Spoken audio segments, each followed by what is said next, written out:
ঐক্যবদ্ধ হতে না পারলে আমরা জাতি হিসেবে ব্যর্থ হয়ে গেলাম। আমরা জাতি হিসেবে ব্যর্থ হতে চাই না, বেষ্টনের মধ্যে আমাদের ধর্ম পালন করতে চাই না। আমরা নাগরিক হিসেবে মুক্তভাবে যার যার ধর্ম পালন করতে চাই।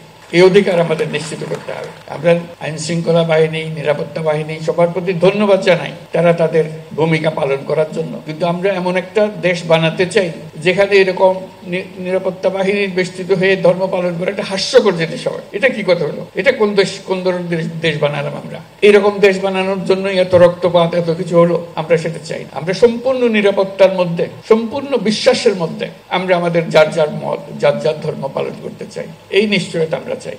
আমরা ঐক্যের কথা বলি, যে ঐক্যের কথা আমরা বলি সেই ঐক্য দুর্গাপূজার কাঠামোর মধ্যেই আছে। সনাতনী ধর্ম বিশ্বাস মতে 10 পূজা দুর্গাপূজার কাঠামোতে দেশ ও জাতির সব ধরনের ঐক্য সংহতির প্রতীক আছে। লক্ষ্মীর ধন সম্পদ, সরস্বতীর জ্ঞান, কার্তিকের বীরত্ব, গণেশের সাফল্য, 10 ভুজা দুর্গার অসীম শক্তি সম্মিলিতভাবে সমস্ত অশুভ শক্তিকে পরাজিত করে।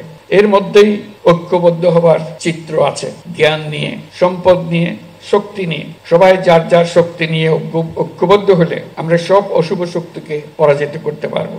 কারো সাধ্য নেই এর থেকে আমাদেরকে বঞ্চিত করে। নিজেরা বিভক্ত হয়ে গেলে, ঐক্যবদ্ধ হতে না পারলে আমরা জাতি হিসেবে ব্যর্থ হয়ে গেলাম। আমরা জাতি হিসেবে ব্যর্থ হতে চাই না।